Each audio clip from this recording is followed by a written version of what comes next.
Good evening, everyone, once again. Sir, I welcome you to this special episode of Tea Break Diaries.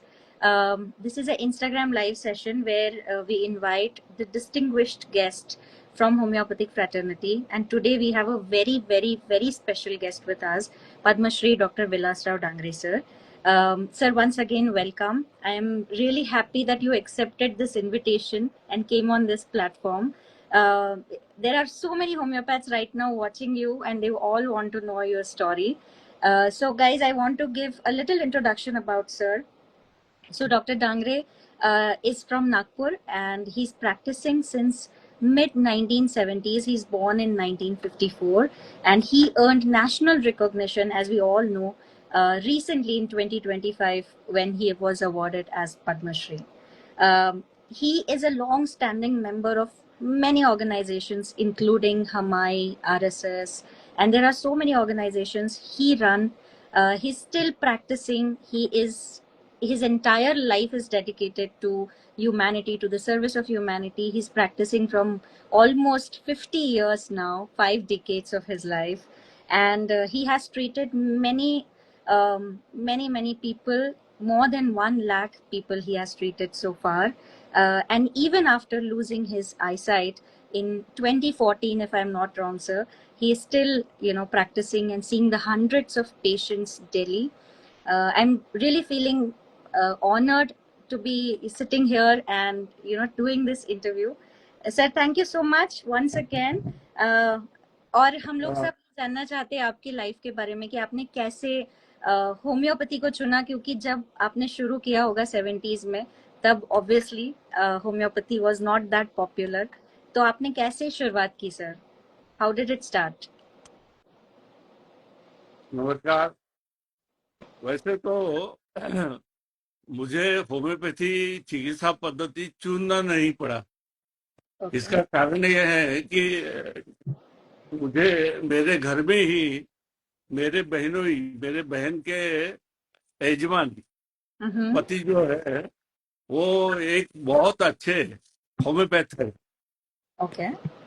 और मैं उनके यहाँ, मेरे गांव से, यहाँ से करीबन 150 किलोमीटर मेरा गांव है चादुर बाजार, जो अमरावती डिस्ट्रिक्ट में है. वहां मैं रहता था और पढ़ने के लिए केवल मैं यहाँ आया.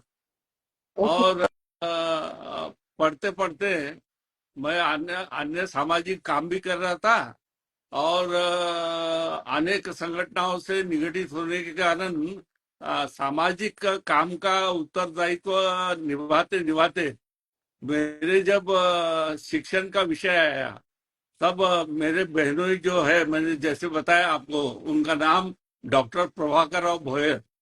ओके. उन्होंने कहा कि आपको होम्योपैथिक महाविद्यालय में ही प्रवेश लेना है. अच्छा. मेरी मन की बहुत तैयारी नहीं थी, बिल्कुल तैयारी नहीं थी, क्योंकि होम्योपैथी के बारे में समाज के भीतर जो धारणा थी जी, वो बहुत अच्छी थी ऐसा मुझे नहीं लगता. और उसमें बिल्कुल मैं उम्र के उस चौराहे पर खड़ा था कि जो अपने को निर्णय लेना है, अपने जीवन का निर्णय लेना है. जी. तो उन्होंने बताया कि नहीं, आपको तुझे यही लेना है. तो बड़े दुखी अंतःकरण से, निराश होकर मैंने महाविद्यालय में प्रवेश लिया. और उसके बाद लेकिन मैं अभ्यास में बहुत अच्छा था ऐसा नहीं, लेकिन कॉलेज में रहता था, अभ्यास करता था, भिन्न भिन्न प्रकार के पेशेंट देखता था. लेकिन उसी समय ये जो मैंने बताया डॉक्टर प्रभाकर राव भोयर, ये बहुत ही अच्छे डॉक्टर थे, बहुत अच्छे. और होम्योपैथी के प्रति उनकी बहुत जबरदस्त निष्ठा थी. ओके. घर में रहने के कारण दवाखाने में उनके जो पेशेंट आते थे वो देखने का मौका भी मुझे मिलता था. और जागरूकता से नहीं, लेकिन मौका है, अवसर है, इसलिए मैं उन पेशेंट को भी देखता था. वो देखते मेरे ध्यान में आया कि समाज के भीतर होम्योपैथी के बारे में जो धारणा बन गई है या बन रही है, वो बहुत अच्छी नहीं है। ये हम्म। धारणा गलत है, और इस धारणा को मिटाना, इस धारणा को दूर करना, यही अपना लक्ष्य होना चाहिए। ऐसा जीवन में तय किया, निर्णय लिया। और मेरी आ, मैं जब डिग्री लिया, जी। शिक्षण पूरा करने के बाद, तो मैंने निर्णय लिया और दवाखाना डाल दिया। अरे वाह। दवाखाना डालते समय भी मन में, मैंने जैसे पहले बताया कि काफी निराशा थी। लेकिन जैसे जैसे मैं नियमित रूप से बैठने लगा, हम्म। और बहुत ही भिन्न भिन्न अनुभव पेशेंट के द्वारा लेने लगा, जबकि मेरा विशेष अभ्यास नहीं था। हम्म। अभ्यास किया हुआ था, लेकिन अनुभव नहीं था। जी। जो कुछ अनुभव डॉक्टर प्रभाकर राव भोयर, इनके द्वारा जो कुछ मैंने मिलाया था, वही था। लेकिन मेरी रुचि बढ़ती गई, हम्म। अभ्यास बढ़ते गया, रुचि बढ़ती गई, एक्सपीरियंस बढ़ता गया, अनुभव बढ़ता गया। और उस दरमियान भगवान की बड़ी कृपा रही कि पेशेंट को जो मुझे चाहिए था, हम्म। जो उसको चाहिए था, उस प्रकार का आराम, उस हम्म। प्रकार का आ, उपयोग औषध द्वारा होता था। इसलिए वो मेरे आनंद का विषय रहता था, और वही मेरी प्रेरणा रही है जी। कि नहीं, अपने को यही इसी बात को करना है। जैसे मैंने पहले बताया कि हम्म। समाज के भीतर ये जो धारणा है, इसको दूर करना है, हाँ। और होम्योपैथी को एक अच्छे स्थान पर समाज के भीतर लाना है। हम्म। इस सत्य को मैंने संकल्पित किया, और मैं काम करने लगा। और मुझे ऐसा लगता है कि आज जो कुछ भी हूं मैं, हम्म। आज जो कुछ भी मैंने मिलाया है, ऐसा आप लोगों को लगता है। उसका कारण निश्चित रूप से मेरे चिकित्सा पद्धति के प्रति मेरा प्रेम, जी। और उसके प्रति निष्ठा, उसके प्रति श्रद्धा, हम्म। और मेरी मेहनत, यस। ये निश्चित रूप से कारणीभूत रहा होगा। हम्म। ऐसा, ऐसी मेरी धारणा है, और यही सत्य है। हम्म। अरे वाह। Thank you so much sir, क्योंकि ये जो आपने बताया आपकी लाइफ की जर्नी, मुझे लगता है ये बहुत सारे स्टूडेंट्स की जर्नी होती है। पर वो अम, मतलब वो आगे क्या कर पाते हैं वो तो उनके इंटरेस्ट पे, संभावनाओं पे, बहुत सारी चीजों पे निर्भर करता है। पर बहुत सारे लोग डिसइंटरेस्टेड रहते हैं शुरू में, क्योंकि उन्हें ज्यादा नॉलेज नहीं रहता होम्योपैथी के बारे में। या आज भी मैंने देखती हूँ बहुत सारे बच्चे जो है वो ले लेते हैं होम्योपैथी, पर उस वक्त शायद उन्हें उतना मालूम नहीं रहता है। पर वंस वो पढ़ना शुरू करते हैं, जब उसके अंदर आते हैं, जब वो अपने टीचर्स को या प्रैक्टिशनर्स को क्योर करते हुए देखते हैं, तो वो फिर इंस्पायर हो जाते हैं कि होम्योपैथी में मतलब कितनी संभावना है। और इतनी सरलता से आपने बताया, मुझे लगता है बहुत सारे लोग इससे रिलेट कर पाएंगे, क्योंकि उनके साथ भी ऐसा हुआ ही होगा। हाँ, वैसा ही होता है, क्योंकि समाज में जो धारणा हो जाती है ना, उसको बदलना बहुत मुश्किल रहता है। जी। और हम यदि अपने निष्ठा पर अडिग रहे, हम्म। तो निश्चित रूप से अपने अपन ध्येय की ओर, ध्येय की पूर्ति कर सकते हैं, ध्येय की ओर पहुंच सकते हैं। जी। बिल्कुल, बिल्कुल सही कहा सर आपने। Thank you. इससे बहुत सारे लोगों को इंस्पिरेशन मिलेगी। और सर मैं आपसे ये भी जानना चाहती हूँ कि आप इतने सालों से होम्योपैथिक प्रैक्टिस कर रहे हैं। अ, आप क्या सोचते हैं, किस तरह से क्या अब बदलाव हुआ है होम्योपैथी को लेके, प्रैक्टिस को लेके लोगों की जो धारणा है वो बदली है? क्योंकि आपने इतना समय समाज सेवा में दिया है, आपने हर तबके के लोगों को ट्रीट किया है। आपके पास मिनिस्टर्स भी आते हैं, पॉलिटिशियंस भी, इन्फ्लुएंशियल लोग भी, और ऑब्वियसली जो लो सोशियो इकोनॉमिक ग्रुप है वहां से भी आपके पास लोग आते हैं। तो आपका क्या अनुभव है?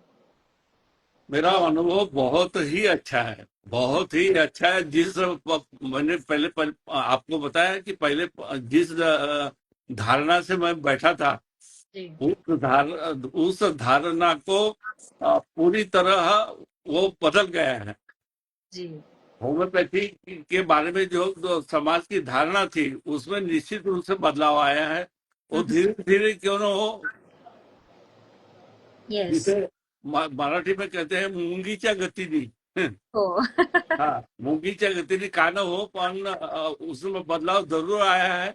और आज जी। आज समाज जागरण जिस पद्धति का हुआ है, हम्म। लोगों को जिज्ञासा है, लोगों को जानने की इच्छा है कि हम्म। होम्योपैथी क्या है, होम्योपैथी में क्या है।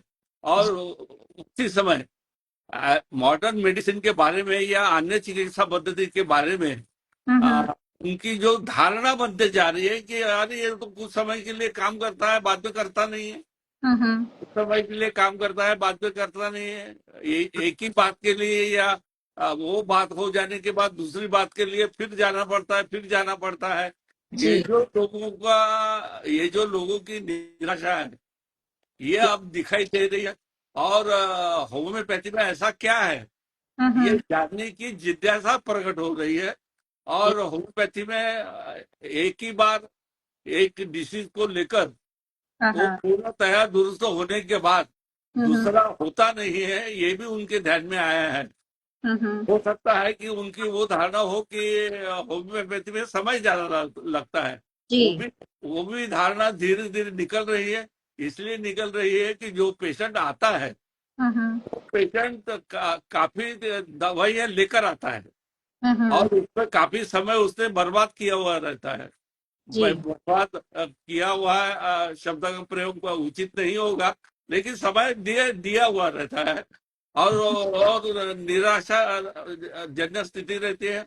उसमें होम्योपैथी से जब पेशेंट पूर्णतः दुरुस्त होता है जी। और उसको दोबारा उस बात के लिए आना नहीं पड़ता है, यही उस यही यही यही समझ उसको होम्योपैथी के प्रति प्रेम निर्माण करने में मदद करती है। हम्म। एकदम सही कहा आपने कि जब वो एक बार एक्सपीरियंस कर लेता है, या समझ अपने आप जो है वो आ जाती है पेशेंट के अंदर। Thank you.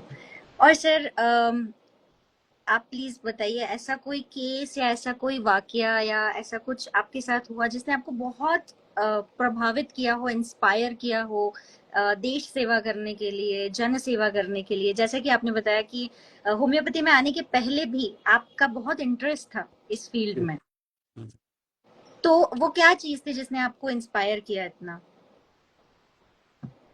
समाज के प्रति वैसे भी मैं राष्ट्रीय स्वयंसेवक संघ का स्वयंसेवक होने के नाते जी।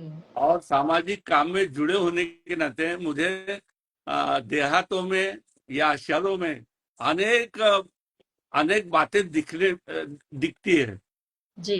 उसका मैं चिंतन करता हूँ, उसका विचार करता हूँ। केवल वो देखा और छोड़ दिया ऐसा मेरा नहीं होता कि इस बातों के लिए, इस हम्म। दिक्कत वाले बातों के लिए हमको क्या करना है, मैं कुछ कर सकता हूँ क्या, ये हम्म। मन में विचार आता है।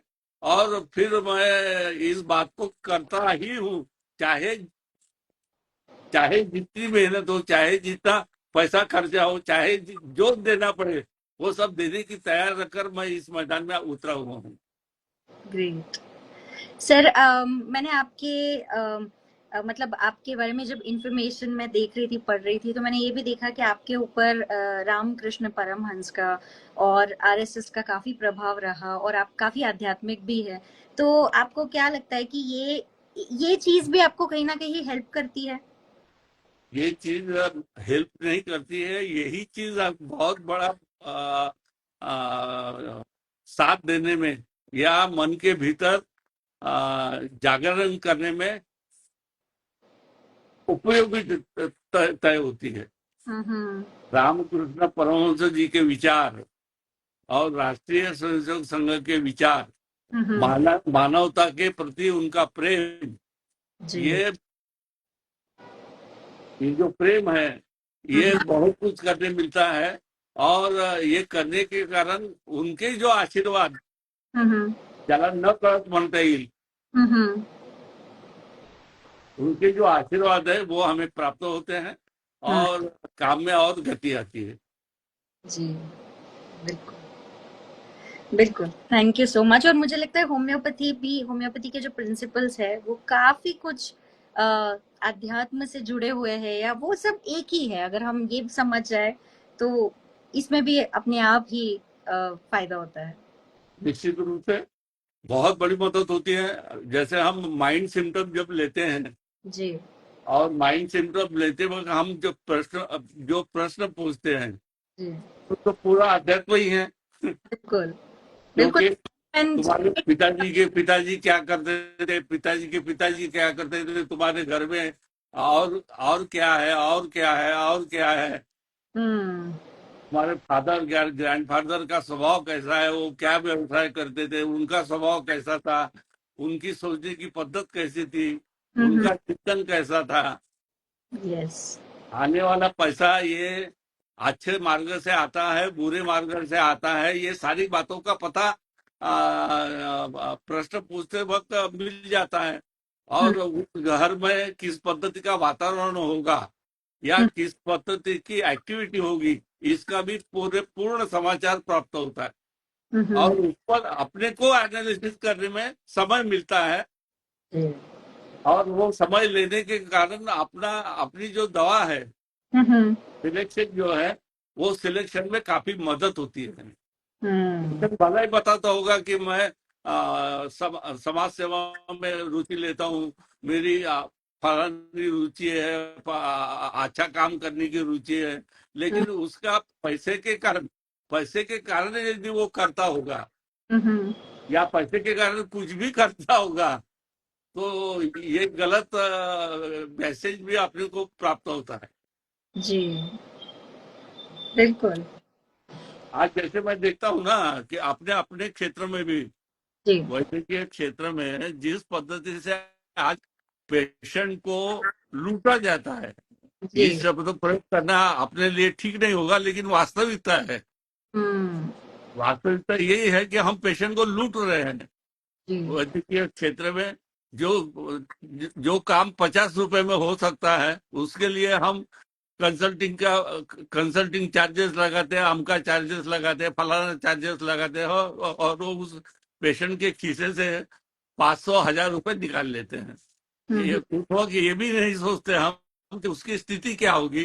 500 रुपए देने के बाद, 1000 रुपए देने के बाद, वो अपना घर चलाने में वास्तव में आ, आ, वास्तव में दुखी होता होगा या सुखी होता होगा, इस बात को भी वो सोचता नहीं है। और इस बात को सोचना बहुत जरूरी है। मान लो कि उस घर में परिवार का प्रमुख जो है वो केवल 15,000 20,000 कमाता होगा, और हम्म। उस महीने के भीतर हम यदि उसके घर में से 3 4 हजार 5,000 हम्म। दवा के लिए, ठीक है, लेकिन ऐसे ही निकाल लेते होंगे, तो हम उचित कार्य कर रहे हैं ऐसा नहीं होता। कुछ बिल्कुल। लोग आज भी बोलते हैं कि आपका व्यवसाय एक कसाई का व्यवसाय हो गया है। हम्म। ये जो शब्द प्रयोग है, अपने लिए बहुत अच्छा है ऐसा नहीं है। हम्म। इस बात को भी गंभीरता से सोचना जरूरी है। उसमें सैक्रिफाइस करना पड़ा तो करने की अपनी तैयारी रखनी चाहिए। हम्म। यस, बिल्कुल सही कहा सर आपने कि हमारा नोबल प्रोफेशन है। बट मैं एट द सेम टाइम आपसे ये पूछना चाहती हूँ, क्योंकि आप जो सर्विस करते हैं वो फ्री ऑफ कॉस्ट करते हैं सारे पेशेंट्स को। आप पहले भी मुझे पता चला कि आप बहुत ही कम, शायद नॉमिनल फी चार्ज करते थे। पर सर आज के समय में जो आप कह रहे हैं उससे मैं एकदम सहमत हूँ कि अगर कोई 15,000 10,000 ही कमा रहा है और आप उससे इतना चार्ज करते हैं, तो वो भी एक तरीके से गलत बात है, क्योंकि उसके लिए वो अच्छा नहीं है। और हमारे पास भी वो बोलते हैं ना कि अच्छे अच्छे मन से आया हुआ पैसा नहीं है, तो वो आपको कैसे फलेगा। बट सर ये बैलेंस कैसे बनाया जाए, क्योंकि आपको भी अपना घर चलाना है और मतलब डॉक्टर। बैलेंस बनता है, बैलेंस बनता है। जी। जैसे जैसे पेशेंट की कतारें बढ़ती जाती है, जैसे जैसे पेशेंट बढ़ते हैं, आपके बारे में जैसे जैसे उनको उनमें समझ आती है कि नहीं ये डॉक्टर ज्यादा पैसे लेते नहीं और उचित उपाय करते हैं, हम्म। तो हम्म। ऐसे समय निश्चित रूप से पेशेंट की संख्या भी बढ़ती है और आपका पैसा भी निकल जाता है। बिल्कुल। हो सकता है कि थोड़ा बहुत दिक्कतें जाती होगी, लेकिन दिक्कतें कम होती है या निकल जाती है, ये कहने में मुझे बिल्कुल संकोच नहीं है। हम्म। सर ये बहुत मतलब ये बहुत इम्पोर्टेंट बात आपने कही, और मुझे लगता है ये सबसे बड़ी जो चीज है वो है आत्मसंतुष्टि, कि अगर आपको कम में संतोष है और आप चला सकते हैं, तो आप अच्छा काम करके या अच्छा करके भी उतना ही कमा लेंगे, और वो अपने आप आएगा। और मान लो कि यानी कमा नहीं सके, तो जी। हमने कोई गलती की है, ये धारणा मन में से निकालना चाहिए। और और पूर्ण आनंद लेना चाहिए। ठीक जी। है, नहीं नहीं मिला, नहीं मिला, ये ऐसा होता नहीं है, लेकिन सर वो दो लेट और दो, दो करते हैं। और दो चार ही होते हैं। कुछ हम्म। समय के लिए अपने को दिक्कत जरूर जाती है, लेकिन पेशेंट पेशेंट के आशीर्वाद से ही अपने को बहुत कुछ मिलता है बाद में। जी, बिल्कुल, एब्सोल्युटली। सर मैं आपसे ये भी जानना चाहती हूँ कि जब आपने when you lost your I site, जब आपको विजन में प्रॉब्लम आने लगी, जब आपकी तबीयत खराब हुई और उसके बाद भी आपने ये काम शुरू रखा, आप अभी भी अपना व्यवसाय करते हैं, समाज सेवा करते हैं। आई नो आपने बहुत सारे सेक्रीफाइसेस ऑलरेडी किए होंगे, अडॉप्ट किया होगा इस लाइफस्टाइल को, तो उस वक्त आपको क्या क्या प्रॉब्लम्स आए और आपने कैसे फिर उस पूरे एक पर्सनल एक्सपीरियंस आपका कैसा रहा, कैसे आप आगे बढ़े उस सिचुएशन में? क्योंकि जनरली क्या होता है, जब भी हमारी लाइफ में कोई छोटा मोटा भी चैलेंज आता है, या हमें कोई, जब डॉक्टर्स बीमार हो जाते हैं या उनको कुछ हो जाता है, तो वो पर्सनली उससे उभरने में हर किसी को अपना अपना समय लगता है, किसी को ज्यादा किसी को कम। पर अगर आप बताएंगे तो हमें बहुत इंस्पिरेशन मिलेगी निश्चित उससे। रूप से।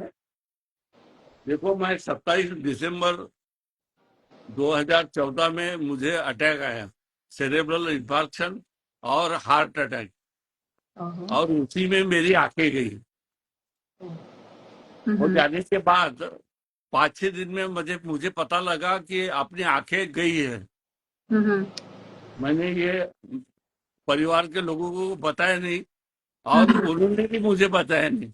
मैंने इसलिए नहीं बताया कि ये दुखी हो जाएंगे, और उन्होंने इसलिए बताया बताया नहीं कि इसकी क्या प्रतिक्रिया हो सकती है।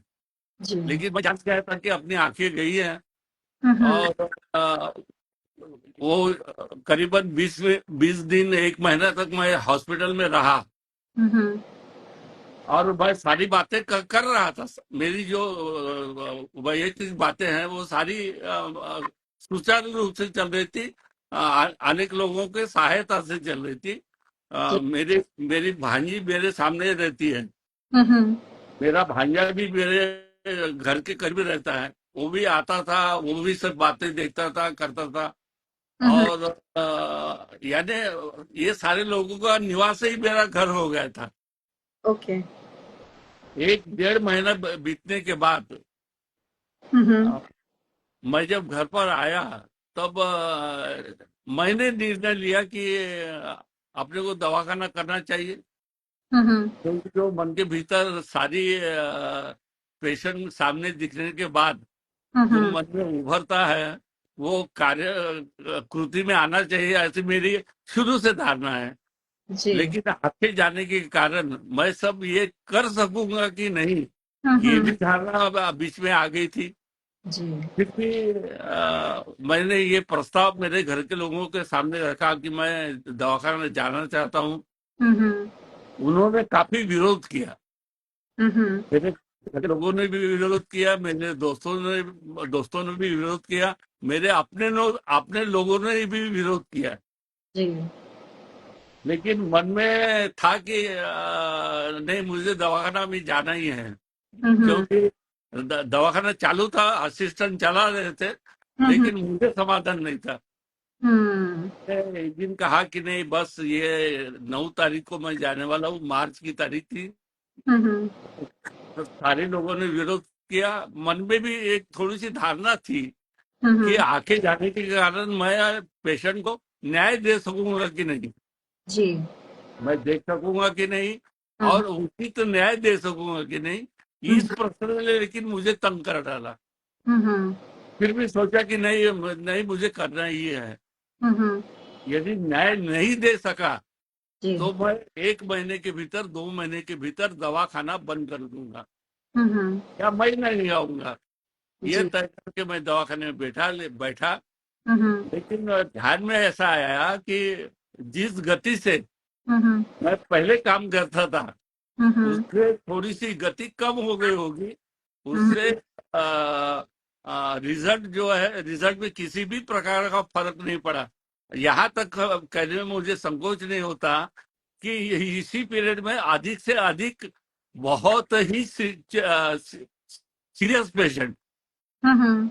जिसे अपन असाध्य रोग के पेशेंट बोलते हैं, वो पेशेंट, उनका भी आना चालू है। ये सब दैवी योग था, हम्म।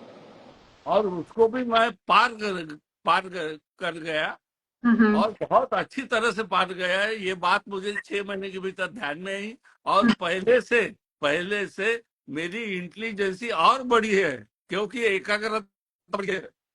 जी। जी। एकाग्रता बढ़ी है, और कॉशस रहने के कारण हम्म। उसमें मुझे यश मिलता गया, और मैं काम कर सका, ऐसा मुझे लगता है। बहुत ही बढ़िया। क्योंकि सर जब ऐसा ऐसा कोई भी प्रॉब्लम या चैलेंज लाइफ में आता है तो बहुत मतलब कई बार ऐसा होता है कि हम कुछ टाइम के लिए या तो हिम्मत हार जाते हैं या डाउट करने लग जाते हैं, और फिर भी आपने ना सिर्फ अपना काम किया बट उसके बाद आपने हम सबको मोटिवेट भी किया है, इंस्पायर भी किया है। और सर मैं फिर भी आपसे पूछना चाहती हूँ कि आप इतने ऑलरेडी आप इतने सारे ऑर्गेनाइजेशंस के साथ जुड़े हुए हैं, इतने सारे लोग आपके पास ट्रीटमेंट के लिए आते हैं, but you have decided not to charge anything. आप कुछ भी फी चार्ज नहीं करते, तो जी हाँ। आपके क्यों इतना इम्पोर्टेंट है ये? नहीं, इम्पोर्टेंट नहीं, आवश्यकता नहीं है तो करना नहीं। मैंने जैसे पहले बताया ना, जो जो जो काम 50 रुपए का है, जी। उसके लिए 500 रुपए लेना हम्म।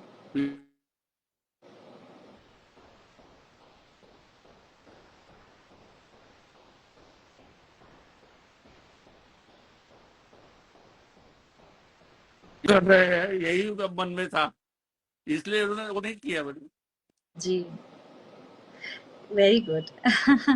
वो पेशेंट के बदले यदि मेरी माँ रहती, बहन रहती, या अन्य कोई रहता, तो क्या करते। जी। बिल्कुल। राइट। सर आपने इतने सालों से आप प्रैक्टिस कर रहे हैं, तो आप जैसे कि मैंने कहा बहुत सारे ऑर्गेनाइजेशंस के साथ लोगों के साथ जुड़े हुए हैं, तो आपको क्या पिछले 5 शतकों में टिकट्स में पब्लिक हेल्थ में होम्योपैथी को लेके क्या डेवलपमेंट होने चाहिए थे, हुए हैं, या आपको क्या लगता है कि क्या एडिशन होने चाहिए जिससे पब्लिक हेल्थ में हमारा रोल जो है एज अ सिस्टम वो थोड़ा सा और बेटर हो सके? हाँ, बहुत ही आवश्यकता है इन सब बातों की। जी। पब्लिक का हेल्थ हम्म। जिस पद्धति से गिर रहा है, जिस कारणों से गिर रहा है, हम्म। वो है आज के जीवन पद्धति से जीना। आज के जीवन पद्धति से लोग जिस पद्धति से जीने का प्रयास कर रहे हैं, हम्म। वो पद्धति पर अपने को अंकुश रखना पड़ेगा, उनको बताना पड़ेगा, समझाना पड़ेगा, हम्म। उदाहरण देना पड़ेगा। हम्म। और अन्य चिकित्सा पद्धति के माध्यम से कुछ बातें होती ही नहीं। इस हम्म। बात को भी बड़े गड़े शब्दों में अपने को उदाहरण के रूप में बताकर उस बात को सिद्ध करना पड़ेगा। हम्म। आज आज होम्योपैथी के दूसरे से देखा जाए तो बहुत अच्छी स्थिति निर्माण नहीं हुई होगी, लेकिन बहुत बुरी स्थिति है, ऐसा मैं नहीं मानता। जी। इसलिए नहीं मानता कि समाज आज जैसे मैंने बताया कि समाज आज तो आपकी परीक्षा ले रहा है, और हम्म। परीक्षा में उत्तीर्ण होने का काम आपका है, हमारा है। यस। होम्योपैथी में जो त्रुटियां है, उसको दूर करने का काम हमें ही करना पड़ेगा, और होम्योपैथी को एक अच्छे स्थान पर, हम्म। समाज के स्थान पर पहुंचाना पड़ेगा, ऐसी मेरी धारणा है। और ये पहुंचने वाला है, ये यस। पहुंचने वाला है। आज आज हमें दिखता है थोड़ी सी निराशाजनक स्थिति, जैसे आपने बताया कि पैसे के लिए सब बातें की जाती हैं, वो जी। भी धीरे धीरे निकल जाएगा। और एक जिसे सच्चा प्रेम, सच्चा काम यस। निश्चित रूप से हमारे कर्मों के द्वारा, कृति के द्वारा और कर्तव्य के द्वारा निश्चित रूप से मिलेगा। और ये चिकित्सा पद्धति एक अच्छे स्थान पर विराजमान होगी। ये मेरी पक्की धारणा है, पक्की धारणा है, पक्की धारणा है। ग्रेट।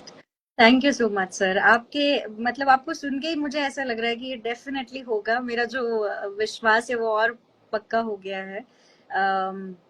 और सर मैं आपसे एक और चीज पूछना चाहती हूँ कि आप नाड़ी परीक्षा करके पल्स देख के पेशेंट्स को मेडिसिन देते हैं, तो आप थोड़ा उसके बारे में हमें बताएंगे? बहुत सारे होम्योपैथ्स जानना चाहते हैं। ये एकदम गलत है। नहीं। मुझे नाड़ी परीक्षा का बिल्कुल ज्ञान नहीं है। ओके। लेकिन लेकिन जी। समाज के भीतर अपने यहाँ बहुत वर्ष तक या आज भी आयुर्वेद के बारे में बहुत अच्छी धारणा है।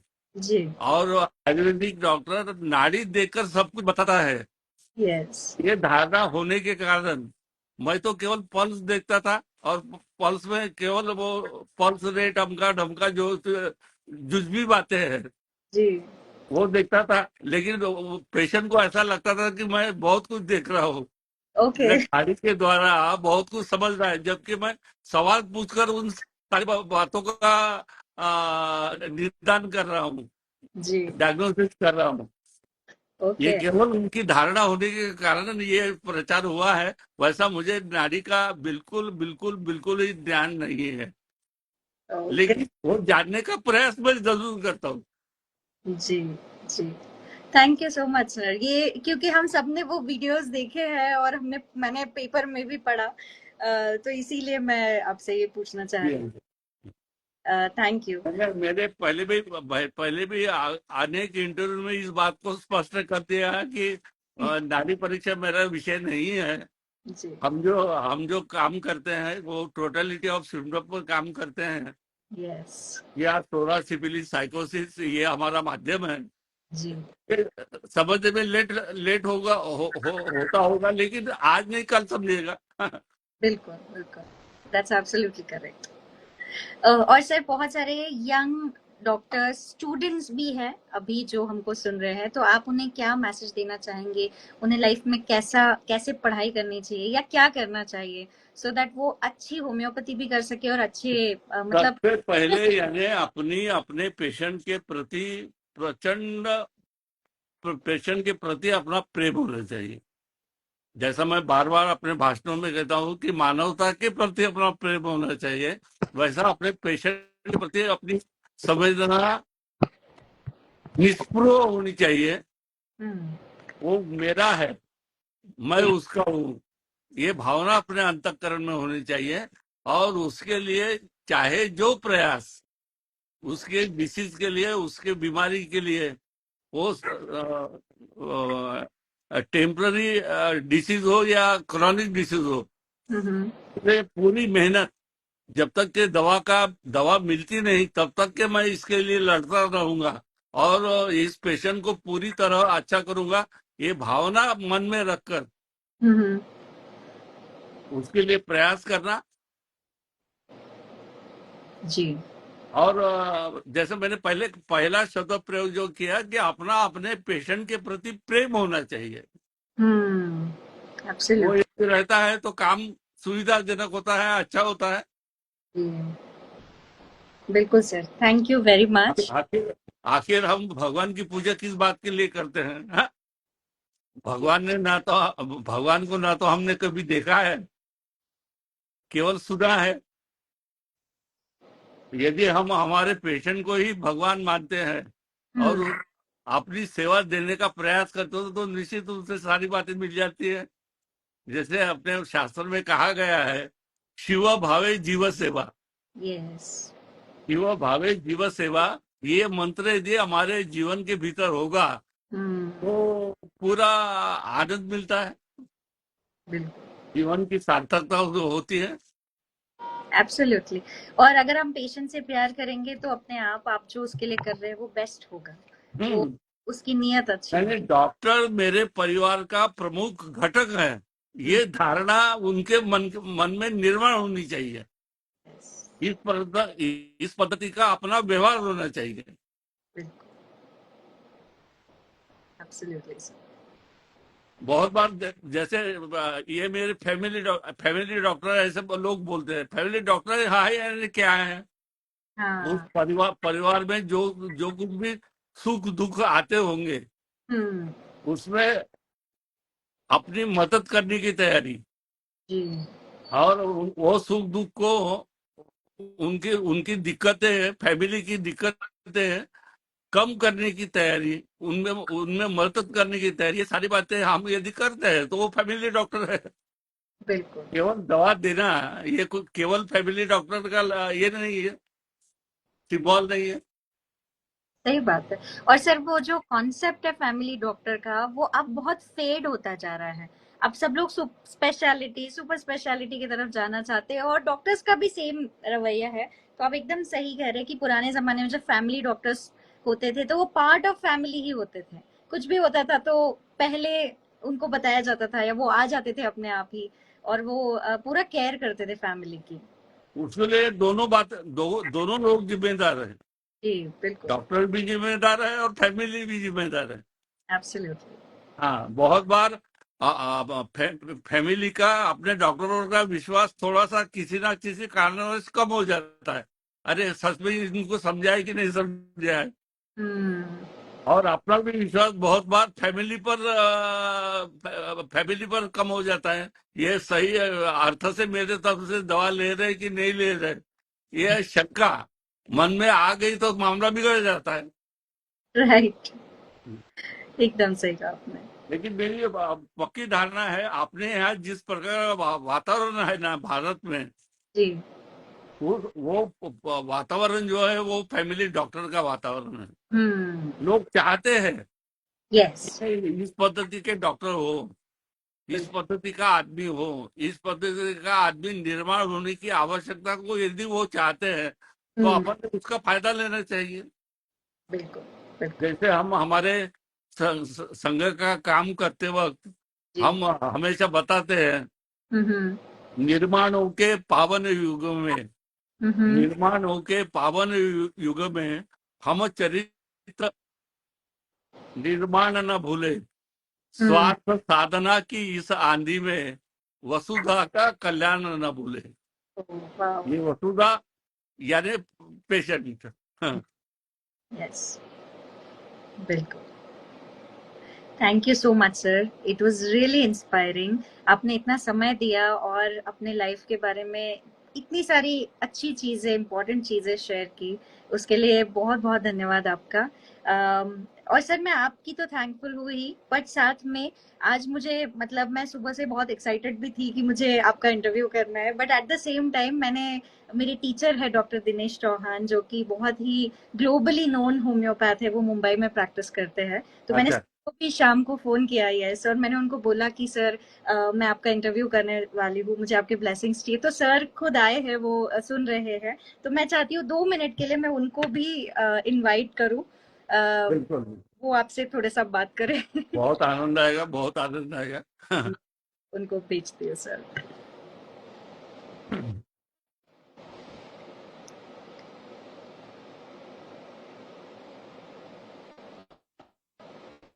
Sir good evening. Hi, good evening, beta. Sir thank you so much for joining, I am really happy that आप आए। No, it's my pleasure. Dr. Vilas, मैं आपको सुन रहा था. Thank you for sharing your heart out and आपकी journey. Before you lost your eyes and after you lost your eyes. और या आपने जो बताया नो जी, कि not when you lost your eyes, your number of the patient improving, number of the patient जो जिनको आपने टच किया उसकी डेप्थ बढ़ गई.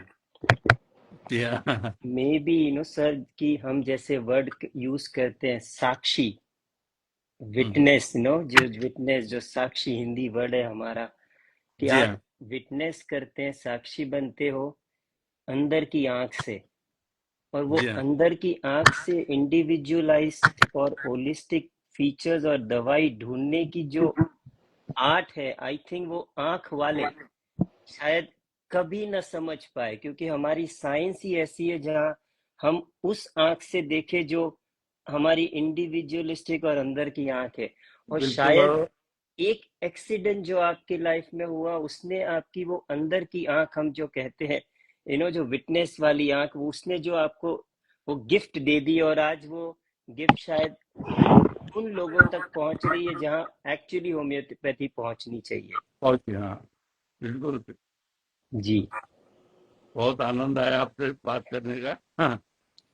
न- मेरे कॉलेज में सर, एक मेरी सीनियर थी, उसने 5.5 साल स्टडी की और उसकी आंखें नहीं थी, हाँ हाँ। बचपन से ही नहीं थी। 5.5 अच्छा। साल वो ट्रेन से आती थी, एक सबब है मलाड, वहां से हमारी कॉलेज, मुंबई की जो कॉलेज है, तब रोज हम्म। ट्रेन में आती थी, और मेरी सीनियर थी तब, और हॉस्पिटल में असिस्टेंटशिप भी करती थी, मतलब एज अ रजिस्ट्रार। तो मैं एज ए स्टूडेंट हमेशा उसको देख के कि ये कैसे पॉसिबल है, और ट्रेन में उसके लिए रुकता था और उसके साथ कॉलेज तक जाता था, और कॉलेज से वापस, वो समझने के लिए वो कैसे इतना पैशन है उसके अंदर, रेपर्टरी पढ़ने का, मटेरियल पढ़ने का, बैठ के वो हम्म। सुनने का, सिर्फ सुनना ही है, और फिर 3 डायमेंशनल पिक्चर क्रिएट करके दवाई देना, और उसकी जी हाँ, डेप्थ और जो रिजल्ट उसको मिलते थे हमें शायद कभी नहीं मिलते थे, और मे बी बिल्कुल बिकॉज वो जिस आंख से देखती थी वो हम कभी देख ही नहीं पाते। बिल्कुल। Exactly sir. सो ये सो जो जो जी आंख सर। जाने के बाद, जी सर। आंखें जाने के बाद, रोशनी जाने के बाद जो आ, मन के भीतर प्रश्न आते हैं ना, हम्म। जिसको आत्मज्ञान बोलते हैं, जी जी। आत्मज्योति बोलते हैं, वो बड़ी जल्दी और तीव्र गति से जलती है वो। नहीं, आई ऐसा मेरा एग्री। अनुभव है। जी सर। सर जैसे हमने ऑर्गेनॉन में एफोरिज्म नंबर 9 में पढ़ा है, जी हाँ। लास्ट लाइन की हायर पर्पस ऑफ एग्जिस्टेंस, हम्म। हमने सिर्फ पढ़ा है, आपने शायद वो महसूस भी किया है अंदर की जी हाँ, आंख से। जी हाँ। वो डिफरेंस है सर। हाँ हाँ। इसीलिए सिम्टम एनालिसिस करने में बहुत दिक्कतें जाती थी। Exactly sir, exactly. बहुत बार ऐसा होता है ना, पेशेंट जो बताता है मुझे ऐसा लगता है, अब जी। लगता है क्या, वो ठीक से वर्णन नहीं कर सकता। हम्म। जो वर्णन है वो अपने को करना पड़ता है, और सुचारू रूप से करना पड़ता है। जी जी सर। Yes sir. वाह, बहुत आनंद आया, बहुत आनंद। थैंक जी you. Sir, thank you. And special thanks to Dinesh sir. Thank you, sir, for joining. It is my pleasure and honor that I'm talking to both of you at the same time. Thank you very much. My धन्यवाद। My pleasure, Yamini, the way you do your unconditional love for bringing this all personality on a platform where the younger generation who has only book knowledge, they can feel these personalities, and they get motivated that rest of their life, even if they put one day a week to such depth of homeopathy, will make a huge difference to homeopathy. Yes, yes. And thank you for inviting with the sir and understanding this. Thank you, sir. Thank you very much. It's my pleasure.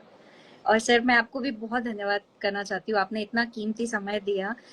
हमें पता है आपका schedule बहुत ही व्यस्त है, पर फिर भी आपने ये टाइम निकाला, और ये हमारे लिए सर बहुत प्रेशियस है। जब भी मैं या कोई भी और ये इंटरव्यू सुनेगा, वो डेफिनेटली कुछ सीख के जाएगा, कुछ मोटिवेशन, इंस्पिरेशन उससे मिलेगा। I am really thankful to you. बहुत आनंद। और मैं बहुत, जब भी मैं नागपुर आऊंगी, मैं जरूर आपसे मिलना चाहूंगी। बिल्कुल, बहुत whenever आनंद I'll होगा, get. बहुत आनंद। हाँ। Thank you so much. And at the same time, guys, I want to tell you that to make this interview possible, my very close friend, Dr. Kamlesh Kakre, actually went to sir's home and he arranged all the technical things. And Dr. Kamlesh, thank you very much कि आप आए और आपने अपना time भी दिया और साथ में ये सारे arrangements भी किए. I'm really, really grateful to you. I'm really grateful to all of you. And to all the audiences, please share your feedback and whatever you have learned, if it has inspired you. I would love to, know like what did you get from this interview. Please do write in the comment section. I will post this. Thank you so much. And good night, sir. Good night to both of you. Good night, sir. And when I come that side, I will love to come, and I'll arrange with Kamlesh when I'm in India, and I'll definitely come and meet you, sir. Take care. Bye, Thanks. Amina. Yeah. Bye bye, sir.